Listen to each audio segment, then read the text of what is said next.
ማንም አያስወጣኝም ከቤቱ ማንም አይነካካኝም በቤቱ ምንም በበድል ብዙ ነው ምሕረቱ። አውዴ ደስ የሚል መዝሙር። እውነተኞች የት ነው ያሉ ብትል እውነተኛ የሆኑ ሰዎች አሁን ጓዳ ነው ያሉ። ቤተክርስቲያንን ነው ተነጥቋል የምንለው ወይንስ ክብሩን ሌሎች ሰዎች ተሻምተውታል ወስደዋል? ሐሳዊና ኑፋቄ የሆኑ ነገሮች ሾልከው ገብተዋል። ሙሉ ለሙሉ በእግዚአብሔር አገዛዝ ወይም መጽሐፍ ቅዱሳዊ ሥርዓት ስር ቤተክርስቲያን እየተመራች አይደለም እንበል። አንድ ሰው ትናንት የምናውቀው ሰው ቸርች ከመሰረተ እንትን ውስጥ ይቀመጥልኝና ቸርች ከከፈተ በኃይለኛ ሁኔታ በዘመድ አስሮ ገቢና ወጪ ለማንም ሳያሳይ የሚገርም ንብረት ሲያፈራ ይሄ ወደፊት እኮ መንግስት ሁሉ ይነሳበት ይጣራል። አሁን ቤተክርስቲያን በምድር ላይ ባለችበት ሰዓት ውስጥ ምን እየሆነ ነው? እግዚአብሔር ምኑን እያጣ ነው? ክብሩን እያጣ ነው። ህልውናውን እያጣ ነው።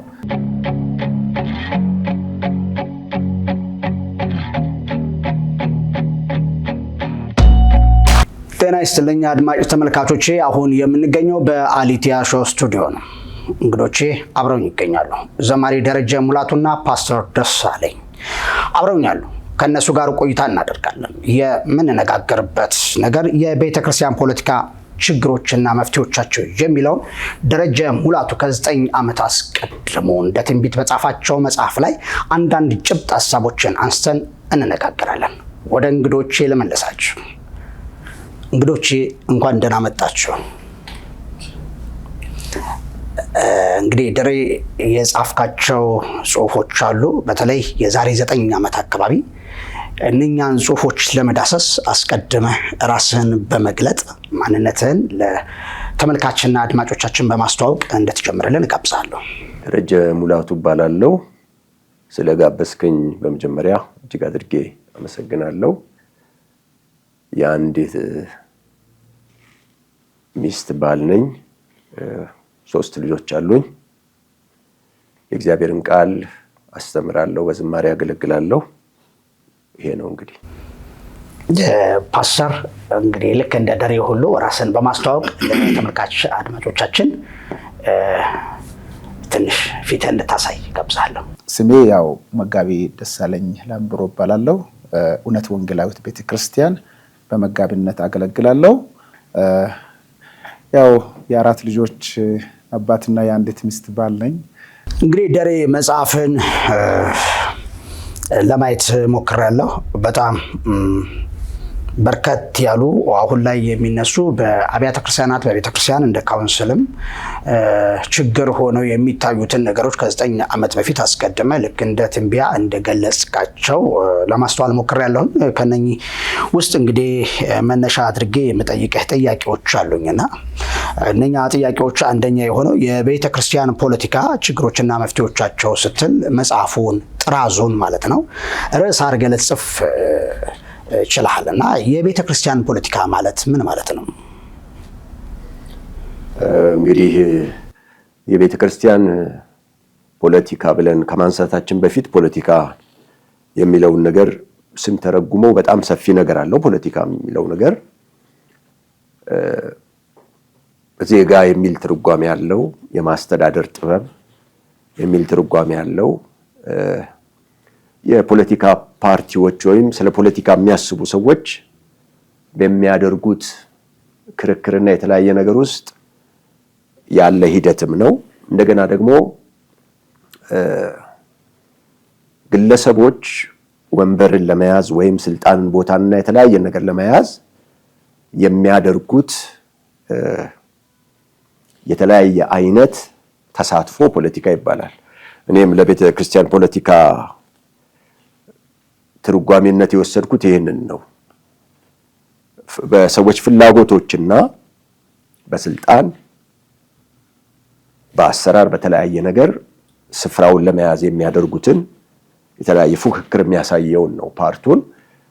አንዳንድ ሰዎች የቤተክርስቲያን ፖለቲካ የሚባል ነገር የለም፣ ግጭት ነው ቤተክርስቲያን ውስጥ የሚኖረው ብለው የሚያምኑ ሰዎች አሉ።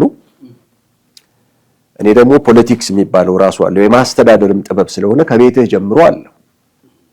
ለምሳሌ ፖለቲካን ስንመለከት ሀገርን ማስተዳደር ሲሆን ለምሳሌ ባጀትን የተለያየ ነገርን አብቃቅቶ መጠቀም አንድ ፖለቲክስ ነው ይባላል። እሱ በጣም ሰፊ ነው። ባይዞ የፖለቲካ ትርጉም የተለያየ የራሱ ርዕዮተ ዓለም አለው፣ ሲስተም አለው። ግን ለምሳሌ ቤትህን አሁን በዓል ስትሆን ቤት ውስጥ ለምሳሌ ባጀትን ታስተዳድራለህ። ለአንደኛው ልጅ የሆነ ነገር ዛሬ ስትገዛ በሚቀጥለው ለዛኛው ገዛለው። ዛሬ አንዱ ልጅ ሊደሰት ይላል፣ ላይደሰት ይችላል። ያንን ሁሉ ታደርጋለህ። ሌላው አንድ ጊዜ ያነበብኩት የፖለቲካ ትርጓሜ በተገኘው መንገድ ተጠቅሞ ስልጣንን ማስጠበቅ የሚል አለና ከባይብልም ጋር ተስማምቶኛል። ትዝ ይለኛል የተሻለ ቋንቋ አላገኘህም ነበረ ላያቸው መጽሐፉ ስላስቀመጥካቸው ነገሮች ለርዕስ ለመምረጥ የቤተክርስቲያን ፖለቲካ ከማለት ይልቅ የተሻለ ቋንቋ ሌላ አማራጭ ምቹ ቃል ይሄኛው ሰዎች ላይ ይስማሙበት ይችሉ ይሆናል። ብዙዎች ግን ይጠቀሙታል፣ በጣም ይስማሙታል። ብዙ ሰዎች ጽፈዋል። በዛ አቅጣጫ ትንሽ ለማስቀመጥ ሞክሬያለሁ። እንግዲህ መጽሐፉን እንዳየሁት በእርግጥም በአሁን እንዳልከው በገሃዱ ዓለም በፖለቲካ እንዲሁም ሶሻል ውስጥ ያሉ የኮንፍሊክቶች ዋር ጦርነትን በለው ሌሎችም ነገሮች መካከሉ አሉ። በገሃዱ ዓለም ላይ የምታየውን በአንድ መንግስት ተቋም ወይም ደግሞ በአንድ የፖለቲካ ድርጅት ውስጥ ያሉ ነገሮች ቤተክርስቲያን ውስጥ ገብተው ያሉበት ሁኔታ ራሱ ትርጓሜውን እንድትሰጠው እንዳደረገ እመለከታለሁ።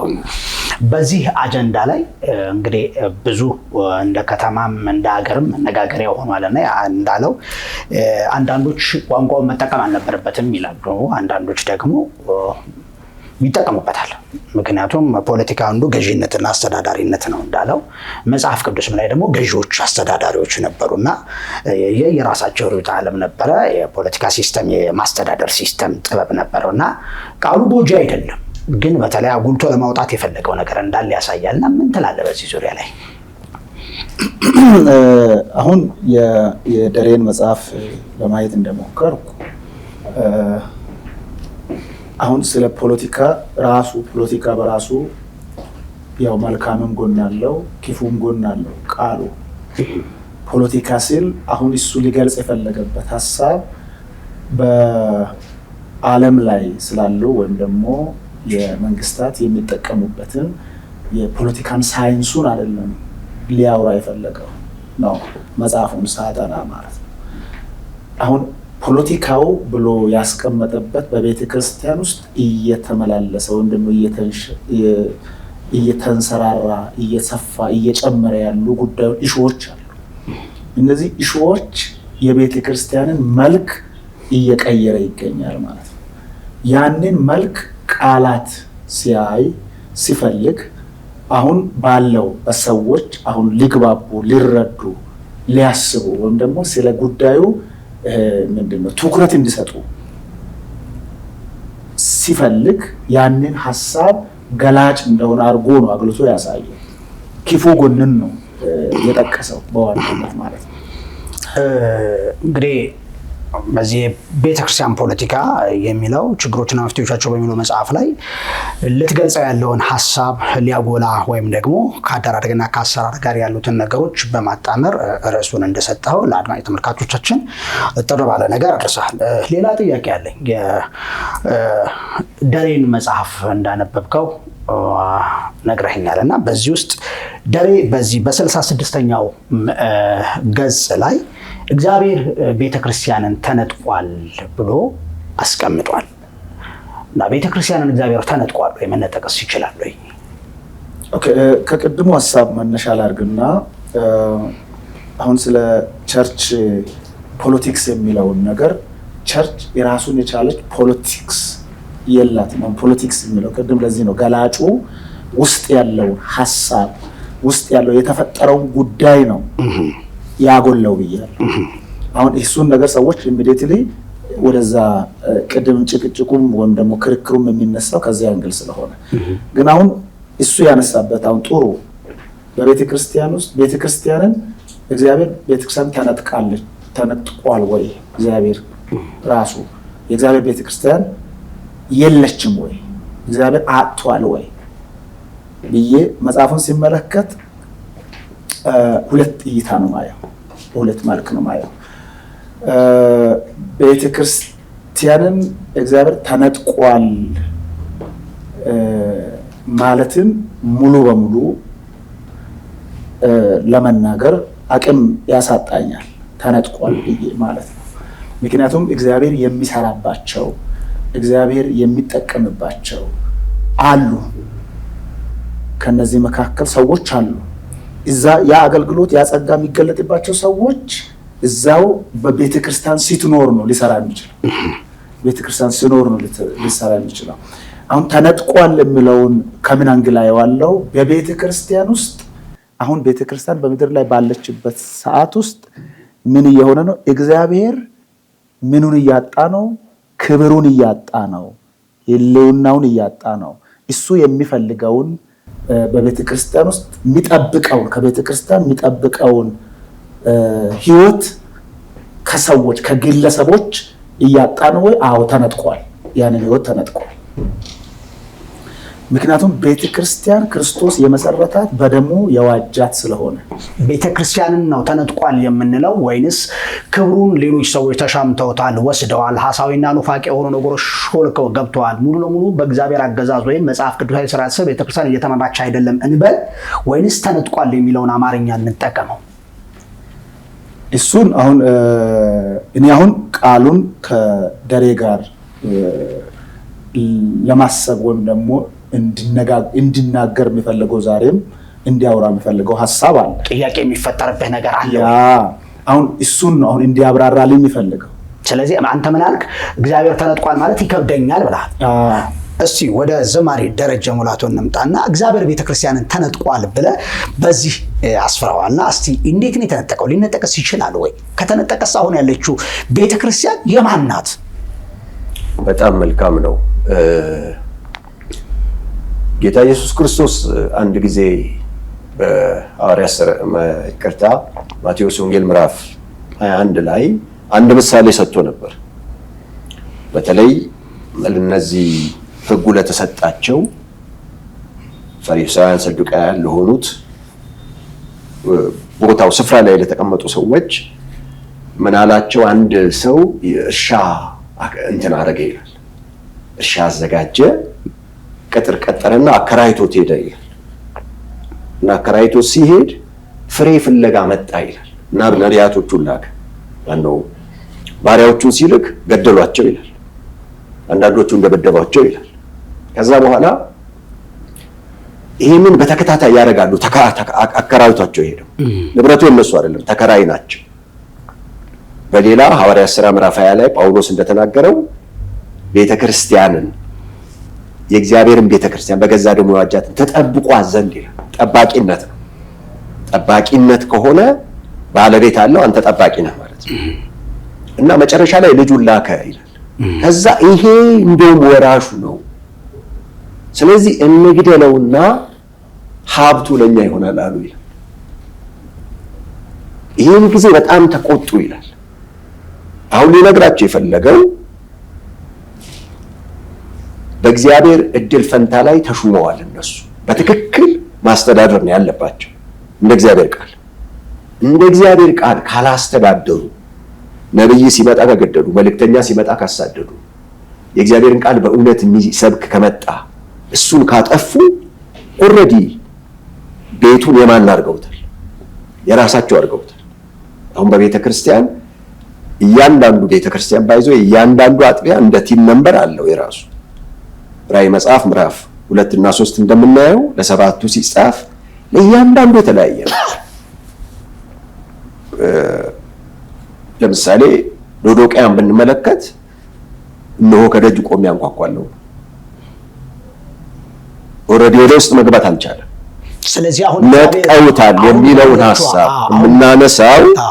የምናስበው መንጠቅ የሚለውን ስናስብ ምንም አይነት የሱ ዓላማ እንዳይከናወን መዝጋት፣ ህዝቡ ምንም ነገር እንዳይሰማ ስለዚህ አፍኖ ባለችው ቤተክርስቲያን ውስጥ እግዚአብሔር በሙላት እየሰራ አይደለም ለማለት ነው። እንደዛ አይደለም እናስበው። ስናስበው አሁን በዘመናት መካከልም የለም እንደዛ። ግን አብዛኛውን የምትወስደው ስለ አብዛኛው ነገር ነው የምትወስደው ያለው። አሁን ቸርች ፖለቲክሱን ስትመለከተው በአብዛኛው ፐርሰንት ግለሰቦች፣ የተለያዩ ሰዎች እንደ እገታ አድርገዋል። ያንን ነው ግን አሁን እኔም አሁን በደሬ ካነሳው ሐሳብ እስኪ በሁለት በሶስት መልክ ማየት እንችላለን ወይ ማለት መነጠቅ የሚለው ምን ማለት ነው? ቤተክርስቲያን ውስጥ ያለው ቤተክርስቲያን መስራቹ እግዚአብሔር ነው። እዛ ክፋት ቢኖርም መሪዎች ልክ ባይሆኑ ቢሳሳቱ እግዚአብሔር በትክክል እንዳይሰራ ቢከለክሉም እዛ ውስጥ ልክ እንደ ኤልያስን እግዚአብሔር እንዳወራ እኔ ብቻዬን ቀርቻለሁ ሲል 7000 ሰው አለ ብሎ 7000 ምርጦች እንዳሉ እንደነገረ እዛ ቤት ውስጥ እግዚአብሔር በውስጥ ከሰዎቹ ክፋት አልፎ የሚሰራባቸው ሰዎች የሉም ወይ? ከተነጠቀስ እግዚአብሔር እንዴት ሊገባ ይችላል? መነጠቅን አሁን ጥሩ ነው እኮ መነጠቅ፣ ትክክል እኮ መነጠቅ ማለት መከልከል ነው። አሁን አንተ እንደተረዳው ከሆነ በቃ እግዚአብሔር እንዳይገባ፣ እግዚአብሔር እንዳይሰራ፣ የእግዚአብሔር ፈቃድ በሙላት እንዳይገለጥ ተከልክለዋል የሚል እንደምታ ነው ሐሳብ ነው ያለው። ግን እነዚህ ነገሮችንስ እንዴት ነው ማየት የምንችለው? አንድ ሁለተኛ ነገር ደግሞ አሁን እኛም አሁን እዛ ውስጥ ካለ ቤተክርስቲያን የሚለው ነው ደግሞ ጀነራል አይሆንም ወይ? አጠቃላይ አይሆንም ወይ? ቤተክርስቲያን ኦልሬዲ የክርስቶስ አካል ናት። አጠቃላይን እንዴት በዚህ በተወሰኑ ግለሰቦች ልክ ያልሆኑ ጋጣወጥ የሆኑ አካሄድ ባላቸው ሰዎች ቤተክርስቲያን እንዴት ጀነራላይዝ ተደርጎ አይደረግም ወይ? በእንደዚህ አይነት መልክስ እስኪ እንዴት ነው የሚለው በጣም የልቤን የገለጠ አንድ ንግግር ያሰፈረን ሰው አስቀምጫለሁ። ጳውሎስ ፈቃዱ፣ ወንድማችን ጳውሎስ ፈቃዱ በጣም በገጽ ምናልባት 47 ላይ ምን ብሎ ተናግሯል? በምን ላይ ነው ይሄንን የተናገረው? ሕንጸት መጽሔት ቁጥር 003 መስከረም 2007 ዓ.ም ገጽ 6 ላይ ያሰፈረውን አንድ ነገር አስቀምጫለሁ። ቤቱን የራስ ለማድረግ የሚካሄደውን ጥረትና ትግል በየአጋጣሚው እያየን ነው። ስለዚህም የቤቱ ባለቤት ቤቴ ማለቱን ትቶ ቤታችሁ እንዳይለን ስጋት አለ ብሎ ገልጧል። አሁን ስለተለያዩ ነገሮች ስናነሳ ለምሳሌ ቅድም እንዳልኩት ሰፊውን በአሊምን ተከትለዋል ምናምን አለ ያለ ኤልያስ ያለውን ነገር የአዲስ ኪዳን ባይዞ ጳውሎስ ሲያነሳው እኛ ያዝነው ትርጉም ይከሳል ይላል። ስለመማለድ ነው ግን የሚያወራው ምልጃ ያደርጋል ነው የሚለው እዛ ጋር ይሄው አድርገውታል እንደዚህ የሚለው ነው። ግን ብዙውን ፐርሰንት ለምሳሌ አንድ ማሳያ ማድረግ የምንችለው ነገር አለ። ለምሳሌ ሰዎች ተጠያቂነት አይኖር የለም። ተጠያቂነት ስታጣ ሰውየው ኦልሬዲ ህዝብ ይዟል፣ በብራንዱ ይነግዳል። ቤተክርስቲያን በሚለው ብራንድ እግዚአብሔር ላይኖር ይችላል እዛ ውስጥ። ልክ እኔ ሳስቀምጠው የተለያዩ ነገሮችን ነው ያስቀመጥኩት አብሬ ማሳያዎቹን ማለት ነው። ሁል ጊዜ ግን ምንም ሰው የለም ብለህ ማሰብ አትችልም። ጤነኛ አይደለም ያንን ስታስብ። አብዛኛውን ፐርሰንት ግን ስትመለከተው የእግዚአብሔርን ቤት ሰዎች ይዘውታል። እግዚአብሔር በሙላት ካልሰራበት፣ በሙላት ካልተንቀሳቀሰበት፣ የራሱን ካላወራ፣ እውነት ካልነገሰች፣ ሙሉ የሆነ ነገር ከሌለ ቤተክርስቲያንን አንድ ሰው መራ ሊድ የሚያደርግ አካል አለ። ቤተክርስቲያን ነው ብሎ የጀመረበት መንገድ አለ። ያ የጀመረበት አካል ሲቶ ከሆነ ትክክለኛ ባልሆነው መንገድ እየቀጠለ ከሆነ እውነትም ያ ቤተክርስቲያን የሚመስለው ቤተክርስቲያን ራሱ ላይሆን ይችላል ማለት ነው። ተነጥቋል ማለት አሁን እሱ ላይ ነው እስማማለሁ። እንትን ነው ጽሁፉ ላይ በጣም በሚገርመው ሁኔታ ገጽ 46 ላይ ነው እና እንደዚህ ይላል። እግዚአብሔር ቤቱን ተነጥቋል ጥያቄ ነው የሚያስቀምጠው። የጥያቄ ምልክት አለው። ይሄ ማለት በጣም ግልጽ ነው። ለኦዲየንሱ ወይም ለአንባቢው ነው ጉዳዩ። ግን አንዳንድ አንባቢዎች እግዚአብሔር ቤተክርስቲያንን ተነጥቋል ይላሉ። አንዳንድ ደግሞ አይ ሙሉ በሙሉ ተነጥቋል ማለት አይደለም፣ ደሬ እንደገለጸው ተወስዷል ማለት አይደለም። ግን ባለቤት እግዚአብሔር ነበረ። እግዚአብሔር ሊያዝበት ይገባ ነበር። እግዚአብሔር በዛ ውስጥ ሁሉ ድርሻ እግዚአብሔር ነበር እንዳለውም ደግሞ ተጠብቋት ዘንድ ስለሚል ቤተክርስቲያንን ጠባቂ ናቸው። እነሱ ግን እንደውም ኮት ያደረገው ከዛ በገዛ ደሙ የዋጃትን የእግዚአብሔርን ቤተክርስቲያን ጠብቋት ዘንድ መንፈስ ቅዱስ እናንተን ጳጳሳት አድርጎ ለሾመበት ለመንጋውና ለራሳችሁ ተጠንቀቁ የሚለውንም አስቀምጧል። እና ጠባቂዎች ናቸው። ነቢያትን ልኳል፣ አስቀድሞ ሰዎችን ልኳል አለን። ከዛ በኋላ ገደሏቸው። መጨረሻ ላይ የሚልከውን እንግደልና የራሳችን እናድርግ አሉ የሚለውን ኮት አድርጎልናል። በጣም ጥሩ ነው ያስቀመጠውና እናደርጋሉ። ስለዚህ ምን ማለት ነው? የእግዚአብሔር የሆነውን ነገር እንግፋና የእግዚአብሔር የሆነውን ነገር እንዳይገባ እናድርግና እኛ ራሳችን እናስተዳደር፣ ፈላጭ ቆራጭ እንሁንበት፣ እንግዛው፣ እንያዘው የሚለውን እንድምታ ያሳያል ማለት ነው። እንግዲህ የዘመኗ ቤተክርስቲያን የዘመኗ ቤተክርስቲያን በእርግጥም አሁን እንደምናያት ነች። ወንጌል የምር አመጣው ልጆችን መውለድና ማሳደግን የተዉበት ያንኑ መንጋ ካንዱ ወደ አንዱ ማገላበጥ የጀመሩበትን ባለቤት እንደሌለው ቤት ማለት ነው ያደረጉበት ወቅት ነው። በጣም እንግዲህ አድማጭ ተመልካቾቻችን እያወራን ያለነው በዚህ የቤተክርስቲያን ፖለቲካ በሚል ከ9 ዓመት በፊት ዘማሪ ደረጀ የጻፈው መጽሐፍ ላይ ነው እያወራን ያለነው። በገጽ 46 ላይ እግዚአብሔር ቤተክርስቲያን ተነጥቋል በሚል በጥያቄ ያስቀምጦታል። እሱ ላይ ነው የምናወራው። በእርግጥም እግዚአብሔር ቤተክርስቲያኑን ሊነጠቅ አይገባም። ሙሉ ለሙሉ ሊያስተዳድር፣ ሊገዛ፣ ሐሳቡ የበላይ ሆኖ መጽሐፍ ቅዱስ ደግሞ ከሁሉ በላይ ሆኖ ሊታይበት ይገባል እንላለን። ሌላ ጥያቄ አለኝ ከዚህ ጋር አሁን ይህንን ጉዳይ አሁን እግዚአብሔር ነው ማስተዳደር ያለበት እያልን ነው። እግዚአብሔር መጥቶ አያስተዳድርም። እግዚአብሔር የሚያስተዳድረው በሰው ነው።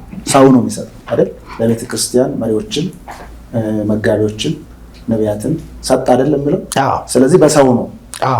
አሁንም ተነጠቀ እያልን አሁን ሐሳቡ ራሱ እንዲነሳ ምክንያት የሆነው የሰዎች ካራክተር ነው። የሰዎች የኢሳቤ ስለ ቤተ ክርስቲያን ያለው፣ ስለ አገልግሎት ያለው፣ ስለ ሕዝብ ያለው አመለካከት ውድቀት ነው። ያ ነገር ትክክል ቢሆን እግዚአብሔር ሰው ነው የሚሰጠው ለቤተ ክርስቲያን። አሁንም የሚጠብቀው ሰው ነው፣ እኛን ነው የሚጠብቀው። ስለዚህ ቤተ ክርስቲያን የሚጠራው ቤተ ክርስቲያን እንደ ክርስቶስ እንደሚፈልጋት ንጽሕት ሆና የምትቆየው እግዚአብሔር በሰጣቸው መሪዎችና አገልጋዮች ነው። ስለዚህ አሁን ምንድን ነው እያለን ያለ ነው ሲንል መጽሐፉም ምንድን ነው እየሟገተ ያለው የሚለውን ቅድም እኔ እየታገልክ ያለሁት ሌላኛውንም ጀርባ እንዳንረሳ ከሚለው ነው። ውስጥ ላይም ተነጥቋል ስንል ብለን ሙሉ በሙሉ መውሰድ እንደማንችል ኦልሬዲ ስላስቀመጠ ተስማምተናል። ትንሽ ነገር ግን ለመጨመር ሐሳቦችን ልጨርሳትና አሁን እዛ ውስጥ መሪ ነው የተሰጠ። አሁን መሪ ነው የሚያስፈልግ፣ መሪ ነው መንቃት ያለበት፣ መሪ ነው። የት ጋ ነው ያለሁት? እኔነቴን በቤተ ክርስቲያን ውስጥ የኔን መብት፣ የኔን ፍላጎት፣ የኔን ክብር፣ የኔን ደስታ በቤተ ክርስቲያን ውስጥ ለመግለጥ የሚሞክርበት አይነት አመራር ሲሆን እግዚአብሔር በቃ ለኔ ይተወኛል ነው። በቃ አሁን የለሁም ሊለን ነው ማለት ነው። ያ እንዳይሆን ነው እያሰብን ይህንን ጉዳይ እየተነሳ ያለ እየተሟገተ ያለ ጉዳዩ ሙግቱ እሱ ጋር ነው ያለ። ግን አሁን ቅድም ለምሳሌ የተነሳው ሐሳብ ላይ ልጁን ገደሉት የሚለው ነገር አሁን ይሄኛው ሐሳብ ላይ ብዙ ጊዜ የእስራኤልና አሁን ኢየሱስ ክርስቶስ የመጣበትን መሰረት ነው እያነሳ ያለው በመነሻ ሐሳብ። አሁን ገደሉት፣ አሁን ምንድነው እየተፈለገ ያለው የሚለውን ልጁን ራሱ ልኳል ለማዳን እግዚአብሔር ምን ያህል ጥግ ሰዎችን ለማዳን ከሰዎች ጋር ያለውን ግንኙነት ምን ያህል ጥግ እየሄደ ያለውን የእግዚአብሔርን ፍቅር ገላጭ። ሰዎች ግን ይህን ያህል ከተሰጠበት ነገር አልፎ ልጅን እስከ መግደል ድረስ ያላቸው የሰውንም ልክንም የሚያሳይ ክፍል ነው ማለት ነው። ስለዚህ አሁን በዚህ ጊዜ እኛ ደግሞ መንፈሱን የተቀበልን ቃሉን የምናውቅ ድነናል የምንል ሰዎች እግዚአብሔር ደግሞ በጊዜ ለቤተክርስቲያን ኃላፊነት አድርጎ ሰጥቶናል መሪንን የምንልን ሰዎች እግዚአብሔርን ማክበር ያስፈልገናል። እግዚአብሔር ሊከበር ይገባል። በቃ ባለቤትነቱ ሊረጋገጥ ይገባል። በቃ የእግዚአብሔር ነው። ስለዚህ እኔን እግዚአብሔር ምን አድርጎ ነው የሰጠኝ የሚለውን ነገር በደንብ በነገራችን ላይ ማሰብ መስሏል። አንድ ነገር እያሳየኝ ስላለ ነው። ይሄ መጨረሻውን ዘመን እኮ ሲያስቀምጥ ለመንጋው የማይራሩ ነው አለ የሚለው የማይራሩ ጨካኞች ይላቸዋል። እና ደሪያውን ቅድም እንዳስቀመጠው ምንድን ያለው ገደሉት ብሎ ሲል እኮ በእርግጥም በእስራኤልም ይሁን በቀደመዋ ቤተክርስቲያን ታሪክ ውስጥ የተቀመጠ ቢሆንም ዛሬ ላይ የዛን ተመሳሳይ ነገር ካገኘን መጽሐፉን አስተንጠቀምበታለን። እንግዲህ እንዳየነው ከሆነ ጳውሎስም ይሁን ሌሎች የበጉ ሐዋርያት ከዛም በኋላ ያሉት በአባቶች ዘመንም ያሉት ከኛም በፊት የነበሩት ሰዎች በደርግ ዘመን እንዲሁም ከዛም በኋላ ያሉትን ዘመን ሰዎች ስናይ ለሰው ትኩረት ነበራቸው። ይታሰሩም ይገረፉም ዋጋ ይከፍሉ ነበር። አሁን ያለው ደግሞ ሰዎች ያኑሩኝ፣ ሰዎች ይጥቀሙኝ፣ እኔ በእነሱ ላይ መሰረት አድርጌ ኑሮ ይልኑር የሚል እንጂ ለቤተክርስቲያንና ለቅዱሳን ዋጋ የሚከፍል እያየን አይደለም። ከዚህም አንጻር ነው መጽሐፉ እየዳሰሰ ያለው ቅዱሳንን ለማትጋት መሪዎችን ለመመለስ እያየሁበት ያለሁት መሪዎችን ለመመለስ የእግዚአብሔር አሰራር በቤተክርስቲያን ከፍ ብሎ እንዲወጣ እያየሁኝ ያለሁት ነገር ያ ነውና ልክ ነህ። ቤቱን ተነጥቋል ወይ የሚል ጥያቄ ጠይቆናል ጸሐፊው። ካልተነጠቀ እንግዲህ እንደምታውን ሳይ ካልተነጠቀ እግዚአብሔር ይስራ ለቀቁት ነው፣ ክፍት አርጉለት ነው። ከተነጠቀ ንገሩን፣ እግዚአብሔር ከሌለበት የምንሄድ ሰዎች እግዚአብሔር ወዳለበት እንሂድ የሚል ነገር ያለው ይመስለኛል። እስቲ ነገሩን እንዳናቀለው። ለምን አሁን ስለ ዲዮጥራጢስ ሲጽፍ ዋና ሊሆን የሚወዳል ወንድሞችን አይቀበልም ይላል። ዋና ሊሆን የሚወደው ዲዮጥራጢስን ሲናገር በቃ በክፉ ቃል እየለፈለፈ ኦልሬዲ ዘግቷታል ቸርቿ። ወንድሞችን የማይቀበለው የራሱን ሐሳብ ብቻ ለመስራት ነው። ለምሳሌ አገሮች ላይ ያሉ እንደዚህ አይነት ሰዎች አውሮፓ፣ አሜሪካ፣ ኢትዮጵያ ውስጥ፣ ሳውዝ አፍሪካ፣ አረብ ሀገሮች የተለያዩ ቦታ ላይ ቸርችን ብቻ አይደለም የነጠቁት፣ ወንጌል እንዳይሰራ ዝግ ያደርጋሉ። ጌታ ኢየሱስ ምን አለ? በሰዎች ፊት መንግስተ ሰማያትን ስለምትዘጎየውላችሁ አለ። አሁን መንግስተ ሰማያት ይዘጋል ብለህ ታስባለህ አንተ? በኢየሱስ የተከፈተ አይደል? ግን ኢየሱስ ምን አላቸው? ማቴዎስ ወንጌል ምዕራፍ 23 ቁጥር 3 በሰው ፊት ስለምዘጉ አላቸው። የራእይ መጽሐፍንም ስንመለከት በመጀመሪያ ለቤተ ክርስቲያን መልአክ እንዲህ ብለህ አይደል የሚለው? ኦልሬዲ በር ላይ ነው ያሉት። መቀበል አለመቀበል የነሱ ሊዘጉ ይችላሉ የእግዚአብሔርን ነገር። ቤቱን ሲወርሱት ሰዎች መሪዎች ምን ያደርጋሉ? ምንም አይነት ድምፅ ወደ ውስጥ እንዳይገባ።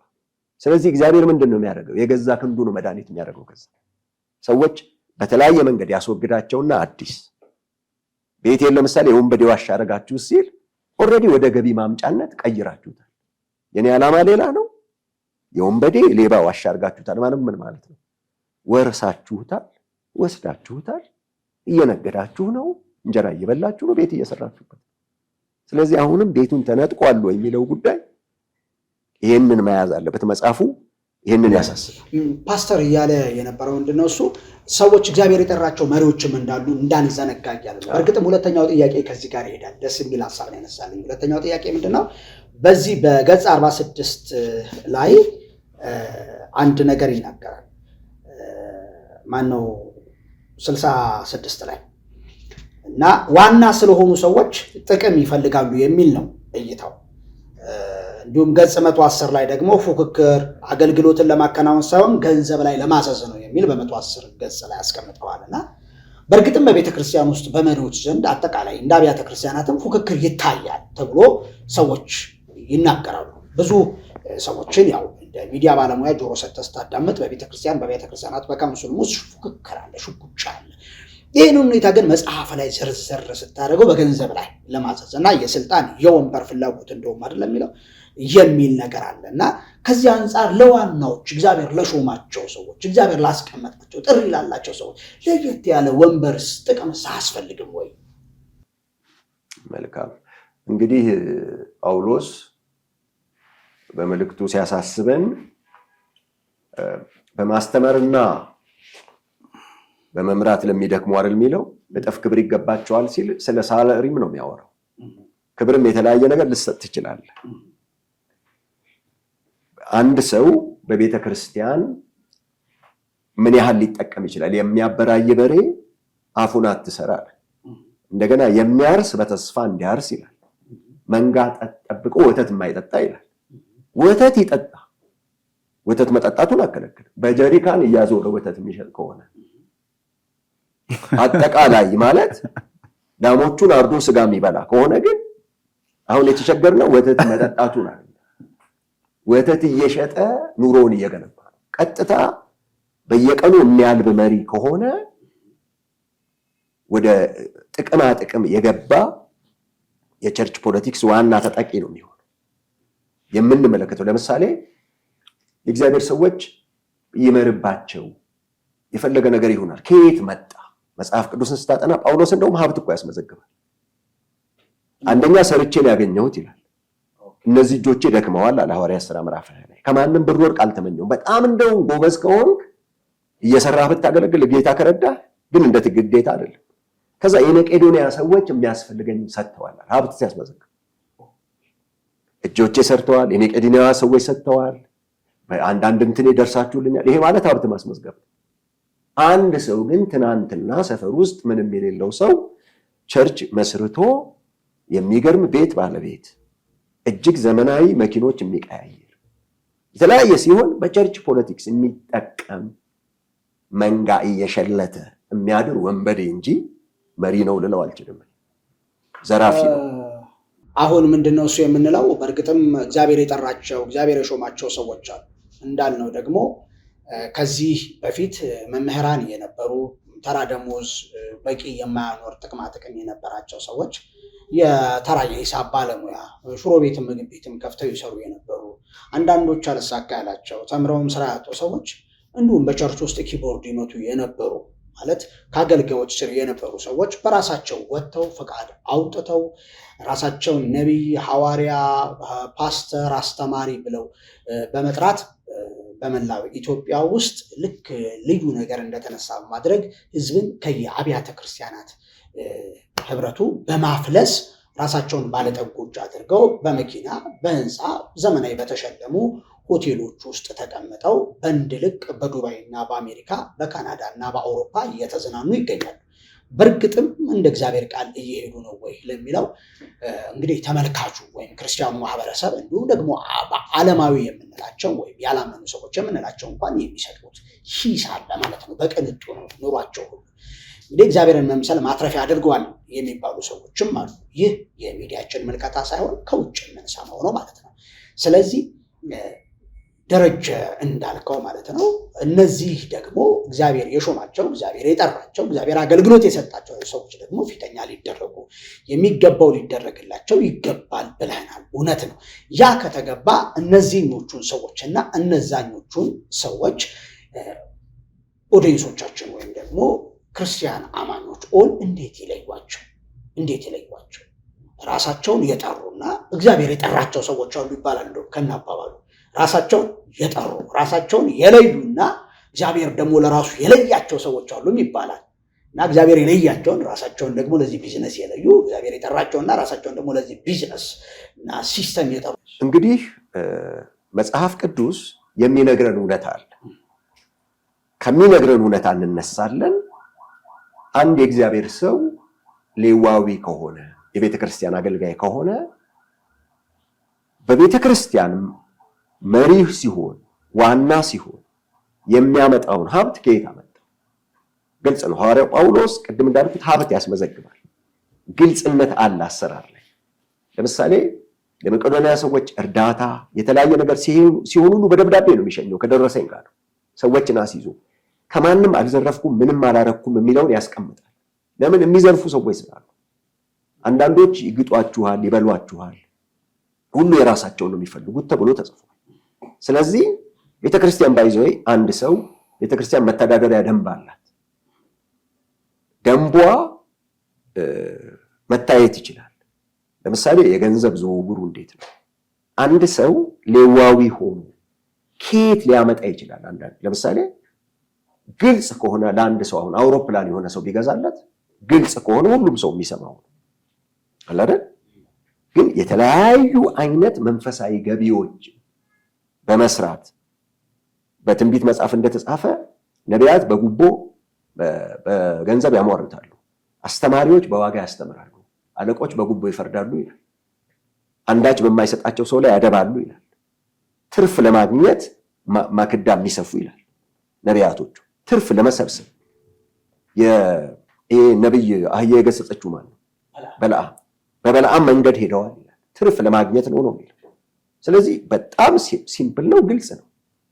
አንድ ሰው ትናንት የምናውቀው ሰው ቸርች ከመሰረተ በእንትን ውስጥ ይቀመጥልኝና ቸርች ከከፈተ ወይም ከተከለ ጀምሮ በኃይለኛ ሁኔታ በዘመድ አስሮ ገቢና ወጪ ለማንም ሳያሳይ የሚገርም ንብረት ሲያፈራ ይሄ እኮ ወደፊት እኮ መንግስት ሁሉ ይነሳበት ይጣራል እኮ ወደፊት የሀብት ምንጭ እኮ የፈለገ ሊሆን ማለት ነው። ስለዚህ ማወቅ ቀላል። ከየት አመጣ? ጳውሎስ ማስረጃ ሐዋርያት ሥራ ላይ ከማናችሁም ላይ ምንም ነገር አልዘረፍኩም፣ እነዚህ እጆቼ በሚያስፈልጉኝ ሰርተዋል። ሰርቶ ከሆነ ግልጽ ይመጣል። ህዋዊ ከሆነ እኮ የእያንዳንዳችን ኑሮ ለምን አይታይም? ግልጽ እኮ ነው። ደሞዝህ ይታወቃል፣ ገቢህ ይታወቃል። ስለዚህ በዚህ እኔ እንደው አያይዘህ አስቀምጬዋለሁ፣ ወደ ደሴ እመጣለሁ፣ አይቼዋለሁ። ለዛም ነው መጽሐፉንም ሰዎች አግኝተው ድጋሚ ቢያነቡ ትላለሁ። የመጽሐፍ ድጋሚ መታተም ይችላል እና ደሴ እንዳለው ማለት ነው። አንድ ነገር እያየሁኝ ስላለሁ እነዚህ ከ8 ዓመት 9 ዓመት እና 10 ዓመት ወደዚህ የተመሰረቱ ወይም ደግሞ ፕላንት የተደረጉ ቸርች ባለራዕይ ራሳቸውን ብለው የሚጠሩ ወይም ደግሞ ባለራዕይ የሆኑ ግን ምንም ከዜሮ የነበራቸው በቪኤት የሚሄዱ ሰዎች ምንድን ነው ልንላቸው የምንችለው? በቅንጡ ህንፃ ውስጥ ያሉ ሰዎች አሁን እንዳልከው በእርግጥ አንድ ነገር እያገኘሁ ነው፣ የሚያስቅ ነገር። መንግስት ለካ ሀብት አስመዝግቡ የሚለው ከመጽሐፍ ቅዱስ ይወስድ። ጳውሎስ በጣም ምርጥ ለመንግስት እኮ ጥሩ ተሞክሮ ሰጥቶታል ማለት ነው። እና የሀብት ምንጭን እንግዲህ በደንብ በአብራራና በገለጸ መልኩ ነው ያለውና በዚህ መንገድ የሌሉ አሁን ሀብት ያጋበሱ ሰዎች ሁሉ አሁን ያልካቸው ከምን አንጻር እንመደባቸው? መጽሐፍ ቅዱስ ያስቀምጣቸው የእግዚአብሔርን ነገር መንፈሳዊነት የሀብት ማግኛ ቢመስላቸው ተብሎም ተጽፏል። ከብሉይ ምናምን ነው የምትነሳው። ባይዞ በመሰረቱ በዓለማችን ላይ ታላላቅ እግዚአብሔር እንኳን የተጠቀማባቸው ሰዎች እነ ካትሪን ኩልማን ታሪክ ሁሉ ስታነብ የተወሰኑ ለማንበብ ስሞክር ከዚህ ገንዘብ ከሚባለው ነገር ጋር ከፍተኛ ችግር አለ። አንዳንድ ሰዎች አሜሪካ ሀገር ውስጥ ሪል ስቴት የተለያየ ነገር የሰሩ በጣም በርካታ ሰዎች በመንግስት ሁሉ ታስረዋል። ባይዞ ወደ ፍርድ ወደ ወህኒ ተወርውረዋል። ለምን? ከጀርባው ገንዘብ አለ። አንተ ለምሳሌ ማለት ነው ፈንድሬዝ ስታረግ ደቡብ ላይ ኮንፈረንስ ስታዘጋጅ ወጪዎችህን ምናምን ሁሉ ስፖንሰር ለሚያደርግህ አንተን ታደርጋለህ። ከፍተኛ የሆነ የራስህን ትርፍ ታተርፍበታለህ። ግልጽ እኮ ነው። ስለዚህ እኔ በግለጣቸው ካልከኝ ወንበዴና ሌባ የሚለውን ጌታ ኢየሱስ ከተናገረው ቤቴን የሌቦችና የወንበዴ ዋሻ አደረጋችሁት የሚለው ወንበዴዎችና ሌቦች አገልጋዮች በሚለው ነው ገልጠው። ደስ በዚህ ጉዳይ ላይ ይችላል ፓስተር።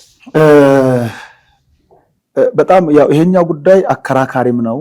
በጣም ብዙ ሰዎች በተለይ በቤተ ክርስቲያን ውስጥ ያሉ ሰዎች ስለ እንደዚህ አይነት ነገር ለማወቅም ለመረዳትም አዳጋች የሚሆኑ ለየቅል የሆኑ ጉዳዮች አሉ።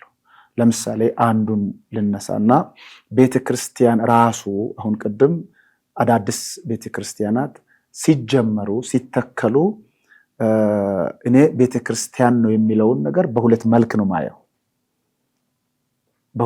ማየው።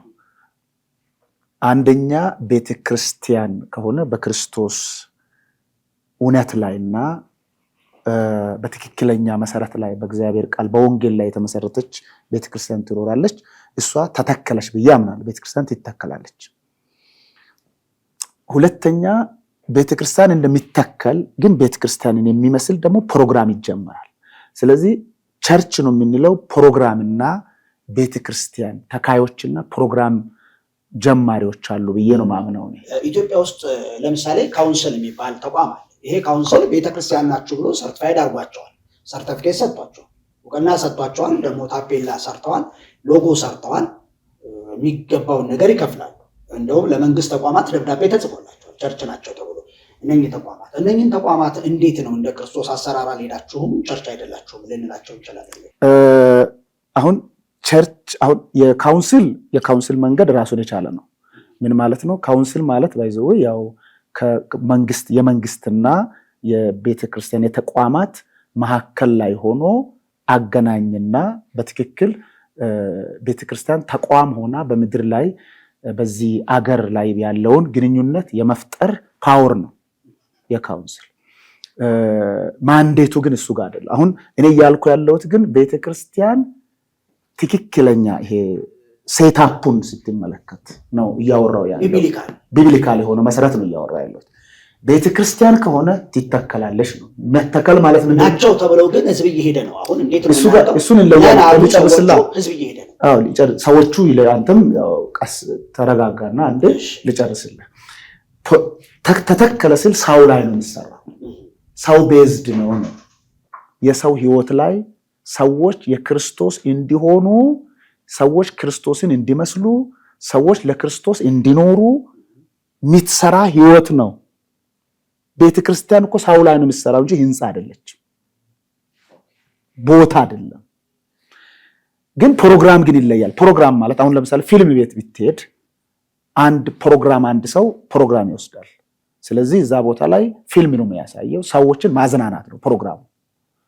ሰዎችን ማዝናናት ስለሆነ ሰዎችን ያዝናናል፣ ያስቃል። ተጨንቆ ተጎቶ የመጣውን ሰውዬ በጣም ፈን በሆነ መንገድ አሳስቆ ይሸኛቸዋል። ገንዘብ ከፍለው ይገባሉ፣ አይተው ተዝናንተው ይሄዳሉ። በሰዎች ላይ ያተኮረው ሳይሆን በፕሮግራም ላይ ያተኮረ ነው። ስለዚህ ቸርች ፕሮግራም ልትሆን አትችልም። ፈውስ ላይ ያተኮረ የሆነ ምንድነው ወርሺፕ ላይ አምልኮ ምናምን ተብሎ በተወሰኑ ፕሮግራሞች ላይ በተወሰኑ ጉዳዮች ላይ የተመሰረተ የቸርች ፕሮግራም ቸርች የለም። ቸርች ፕሮግራም አይደለችም። ቸርች የክርስቶስ አካል ናት፣ ትተከላለች እንጂ ፕሮግራም አትደረግም። ስለዚህ ፕሮግራም ላይ መሰረት የተደረጉ የቸርች የቤተክርስቲያን ስም የተሰጡ አሉ።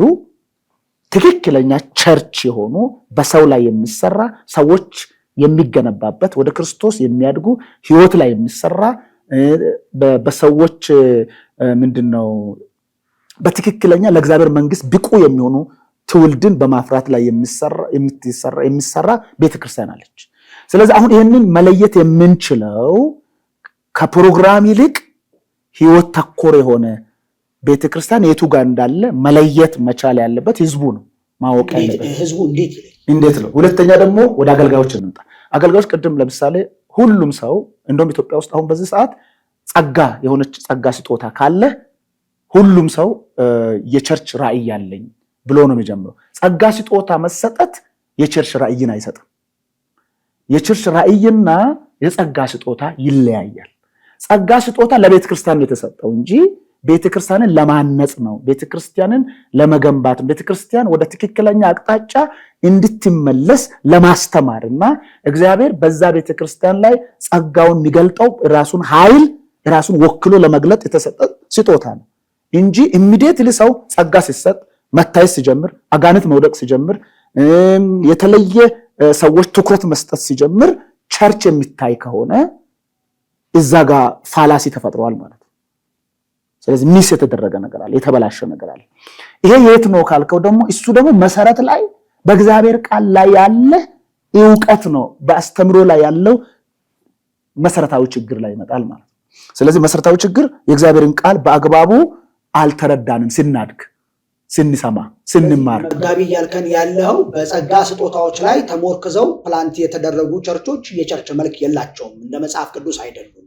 ምክንያቱም ጥሪ የአገልግሎት ጥሪ እና የቤተክርስቲያን መትከል ጥሪ ይለያያል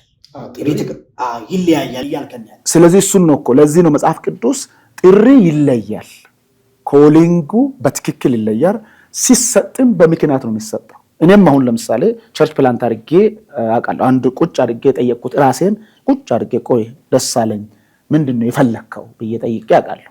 ቸርችን ለምንድን ነው የፈለግከው?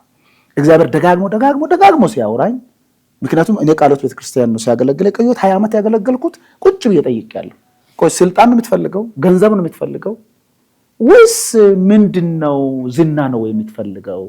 እግዚአብሔርስ ለምንድነው እዛ ቦታ ላይ እዚህ ጋር የምሰራውን ጉዳይ እዛ ጋር እንዳልሰራ የሚከለክለው ነገር ምንድነው የሚለውን ክሊርሊ ቁጭ ብዬ ጊዜ ወስጄ ጾም ጸሎት ገብቼ ረጅም ጊዜያትን ቆይቼ 10 ዓመታትን በእግዚአብሔር ፊት ቆይቼ አውቃለሁ። ያ ካልሆነ እኔ ከቃሎት ትሩዝ ኢቫንጀሊካል ቸርች ፕላንት አደረኩ ሲል ምንድነው የታሰበው? ምንድነው ላረግ የሚችለው? ምንድነው እግዚአብሔር በኔ የፈለገው? እኔ ብዙ ነገሮችን ቢዝነስ ጀምሬ አውቃለሁ። ብዙ ነገር ለመስራት ሞክሬያለሁ። ስለዚህ ኮሊንግ የሚባል ነገር አለ። እግዚአብሔር ራእይ አይሰጥም ወይ? ደግሞ ራእይ ስንል ራሱ ቀጥታ የተለየ የራእይም እኮ የለም እኮ የተለየ አንድ ራእይ ነው ያለው። የክርስቶስ ራእይ ዓለምን በክርስቶስ የመጠቅለል ራእይ ነው ያለው። ራእዩ ራሱ ግን እግዚአብሔር ሲሰጥ ራሱ ያካይድ ራእይ ነው የሚሰጠው። ያንን ራእይ ለማስፈጸም ምንፈጽምበትን ምናደርስበትን መንገዱን ነው የሚሰጠው እንጂ የተለየ ከክርስቶስ ውጪ ራእይን አይሰጥም። እሱን አሁን ያስቸገረንም አሁን አጠገብ ላይ ያለውን አንድ ወንድሙን መቀበል ያቃተውም ለዛ ነው።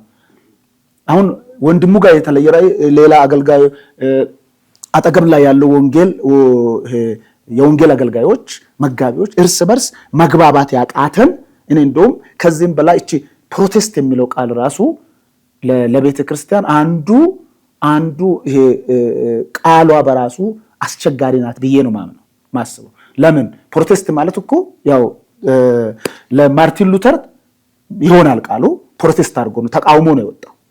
እኔ ዛሬ ፕሮቴስት ነኝ ወይ አይደለሁም? እኔ የወንጌል አማኝ ነኝ እንጂ ፕሮቴስት አይደለሁም። ስለምን ፕሮቴስት ማድረገው? አሁን እሱ ወጣ ለዛን ሰዓት ለነበረው ጉዳይን ገልጦ ነው በቃ ተቃውሚያለሁ፣ ይሄንን ስርዓቱን ይሄንን የነበረውን ካቶሊክ ላይ የነበረውን ጉዳይ በሙሉ ዘርዝሮ ፕሮቴስት አድርጌያለሁ ብሎ ነው የወጣው።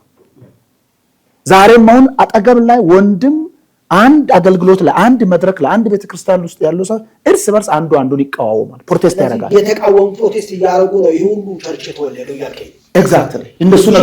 በትክክለኛ የፕላንቴሽን ወይም ቸርችን ፕላንት የማድረግ ስጦታ እግዚአብሔር ሰጥቷቸው በምሪት በጥሪ ወጥተው የመሰረቱ አይደሉም። እሱ መላቀም የባለጠግነት ምንጫቸውም የማግበስበሱ ሁኔታ ከዚህ ጋር ይችላል።